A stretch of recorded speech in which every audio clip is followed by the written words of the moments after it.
សូមគោរពបងប្អូនជនជាតិខ្មែរទាំងអស់នេះជាអត្ថបទនិយាយអំពីអត្ថប្រយោជន៍ផ្លែខ្នុរនិងការពារពីជំងឺផ្សេងៗថាអាចជួយសុខភាពបានដល់កម្រិតណាសូមបងប្អូនខ្មែរជួយតាមដានចែករំលែកនិង Like ដើម្បីជាការលើកទឹកចិត្តក្នុងការធ្វើវីដេអូអំពីសុខភាពសម្រាប់បងប្អូនខ្មែរយើងសូមអរគុណផ្លែខ្នុរគឺជាផ្លែឈើដែលមានរសជាតិផ្អែមឈ្ងុយឆ្ងាញ់និងសម្បូរទៅដោយសារធាតុចិញ្ចឹមខ្ពស់ដែលផ្ដល់អត្ថប្រយោជន៍យ៉ាងច្រើនដល់សុខភាពរាងកាយ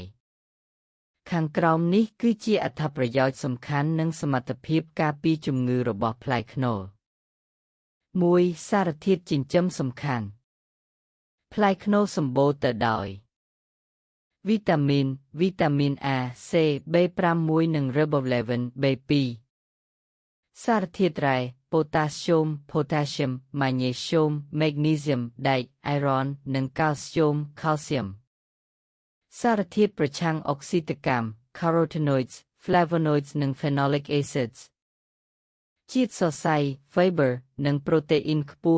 ស់ជាងផ្លែឈើផ្ទៃដូចជាផ្លែប៉ោមឬស្វាយ 2. អត្ថប្រយោជន៍ចំពោះសុខភាពពង្រឹងប្រព័ន្ធភាពស៊ាំវីតាមីន C ក្នុងផ្លែខ្នុរជួយការពាររាងកាយពីការឆ្លងមេរោគបាក់តេរីនិងវីរុសផ្សេងព្រមទាំងជួយឲ្យមុខរបួសឆាប់ជាសះស្បើយ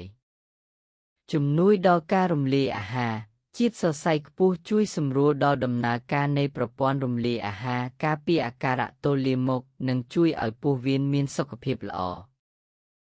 ជំនួយសុខភាពបេះដូងសារធាតុប៉ូតាស្យូមជួយគ្រប់គ្រងសម្ពាធឈាមឲ្យមានតុល្យភាពកាត់បន្ថយហានិភ័យនៃជំងឺដាច់សរសៃឈាមខួរក្បាលនិងជំងឺបេះដូងជំនួយភ្នែកនិងស្បែកវីតាមីន A និងសារធាតុ Beta Carotene ជួយថែរក្សាសុខភាពភ្នែកឲ្យភ្លឺច្បាស់និងការពារស្បែកពីការបំផ្លាញដោយពន្លឺព្រះអាទិត្យព្រមទាំងជួយពន្យារភាពចាស់ផ្ដល់ថាមពលជាប្រភពនៃកាបូអ៊ីដ្រាតនិងជាតិស្ករធម្មជាតិ fructose និង glucose ដែលផ្ដល់ថាមពលដល់រាងកាយភ្លាមដោយគ្មានជាតិកូលេស្តេរ៉ុល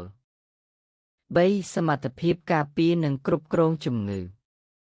ការពារជំងឺមហារីកផ្លែខ្នុរសម្បូរទៅដោយសារធាតុ phytonutrients ដូចជា lignans, isoflavones និង saponins ដែលមានសមត្ថភាពប្រឆាំងនឹងរ៉ាឌីកាល់សេរីការពារការកើតកោសិកាមហារីកនិងពន្យារការបំផ្លាញកោសិកាក្នុងរាងកាយគ្រប់គ្រងជាតិស្ករក្នុងឈាមទោះបីជាវាមានរសជាតិផ្អែមប៉ុន្តែផ្លែខ្នុរមានសន្ទុះជាតិស្ករ glycemic index J ទាបល្មមហើយជាតិសរសៃរបស់វាជួយឲ្យការស្រូបយកជាតិស្ករមានភាពយឺតយ៉ាវដែលល្អសម្រាប់អ្នកចង់គ្រប់គ្រងជាតិស្ករការពារជំងឺស្លេកស្លាំងជាតិដែកដែលមានក្នុងផ្លែខ្នុរជួយដល់ការផលិតគ្រាប់ឈាមក្រហមការពាររាងកាយពីសភាវៈស្លេកស្លាំងនិងកង្វះឈាមការពារជំងឺហឺតក្នុងវិធីសាស្ត្របុរាណការដាំទឹកក្រូចខ្នុរផឹកត្រូវបានគេជឿថាអាចជួយសម្រួលដល់បញ្ហាផ្លូវដង្ហើមនិងជំងឺហឺតចំណាំទោះបីជាផ្លែខ្នុរមានប្រយោជន៍ច្រើនប៉ុន្តែសម្រាប់អ្នកដែលមានជំងឺតម្រងនោមរ៉ាំរ៉ៃគួរប្រុងប្រយ័ត្នឬពិគ្រោះជាមួយគ្រូពេទ្យព្រោះវាមានជាតិប៉ូតាស្យូមខ្ពស់ការទទួលទានក្នុងកម្រិតសមល្មមនឹងផ្ដល់នូវសុខភាពល្អបំផុត